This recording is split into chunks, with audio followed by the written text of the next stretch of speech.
美国海军陆战队的4架 F-35B 隐形战机1号从驻日美军延国基地飞抵全罗北道群山的驻韩美军基地参演。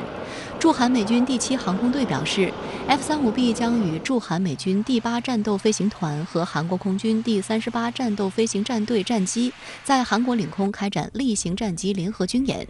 此次参加警戒风暴的战机中，韩军战机有140多架，包括 F-35A、F-15K、KF-16战机。以及 KC-330空中加油机，美军战机有 F-35B、EA-18电子战机、U-2高空侦察机、KC-135空中加油机等100多架。澳大利亚空军也派出1架 KC-30A 空中加油机参演。韩联社称，此次联演的主要目的在于提高第4代和第5代战力之间的兼容性。韩美空军将在演习期间不间断执行攻击编队飞行、防空、空中遮断等作战任务，长达约96个小时，由此熟练掌握战时作战流程，提升持续作战的能力。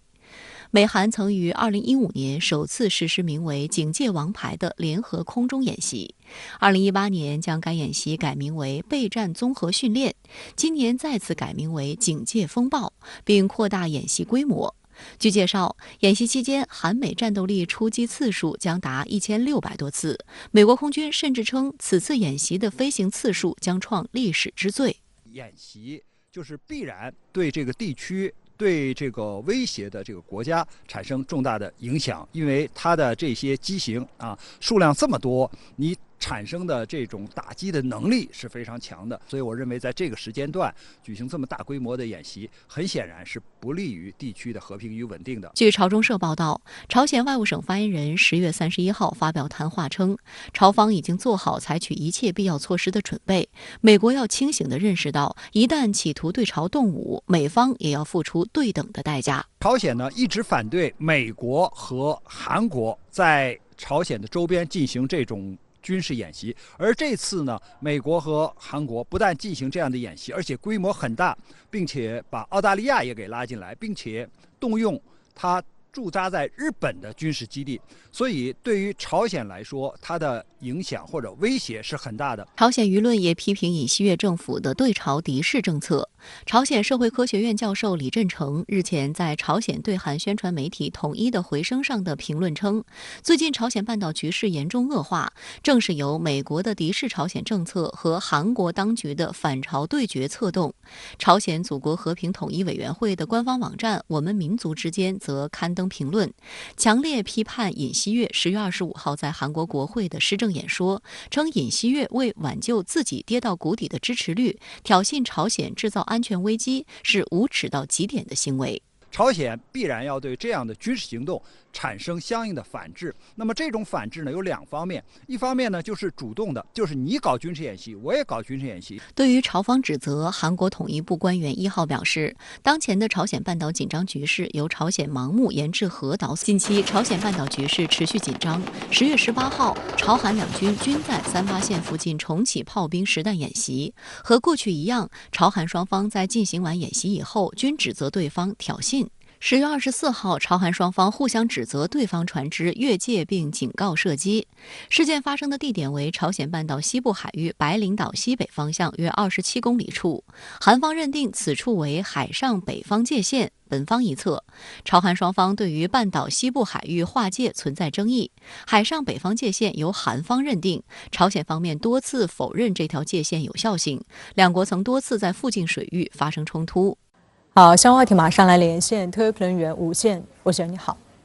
美韩启动5年来最大空中演习，朝鲜警告不要玩火。那您对未来半岛局势有何看法？特别是美国可以从中攫取什么好处呢？韩国换了领导人后，半岛局势就持续趋紧。美韩不仅恢复了中断5年的关键决心地面演习，验证新版5029对朝作战计划，还加紧推进搁置近5年的萨德基地正常化，重启中断4年多的延伸威慑战略磋商。如今呢，美韩又搞起战略级的空军演习，而朝鲜也是传统的超强硬对强硬，9月以来连续实施导弹射击，特别是10月份传出了战术核武器运用部队形成战斗力的消息。从现实看，半岛局势紧绷，收益最大的还是美国。具体的收获将包括凝聚盟友关系、弥合美韩甚至日韩分歧，同时加大战略对手中国的周边安全困局。特别是核共享，美韩推进的可能性较大，只是共享的方式值得推敲。从美方说，最直截了当的美国核武器，比如 B6112航弹，进入韩国难度是较大的，因为这需要美众院军委会通过，还要众参两院一致同意才行。况且，韩国总统尹锡悦所面对的是由共同民主党等进步势力所把持的3/5席位的国会，朝小野大的局面至少到24年才能改观。府会之争将不可避免地对美韩核共享形成制约。未来我们可能看到的局面将是美国加大 F-35战机、轰炸机、核潜艇等等核运载平台进出韩国频率更高，韩国修订常规武器引进政策，获得美国更大的武器资助。但更深层次的目的是美国渗透到韩国型3轴体系，保有对半岛乃至东北亚事务的主导权。这里所说的3轴体系是韩国设计的所谓打击朝鲜核基地的杀伤链，拦截朝鲜已射导弹的反导武器和打击朝鲜中枢的大规模报复作战等3大系统的总称。在运用上呢，3轴体系如果掌握了朝鲜开火的迹象，就会先启动杀伤链，先发制人。如有导弹飞来，则用韩国的反导武器拦截。如获得朝鲜大规模核攻击的征候，韩国将启动报复作战，对朝鲜指挥部斩首。按照规划，3轴体系到27年才能最终成型，而且刻意与美国主导的美韩司令部区隔开。可一旦核共享真的落实，韩国花费巨资打造的3轴体系不仅仍听美国使唤，而且美国还能利用情报、武器和指挥方面的优势，强迫韩国卷入半岛以外的地区冲突，平白得到一支边外美军。好，谢谢吴健先生在线和我们分享您的观点，谢谢。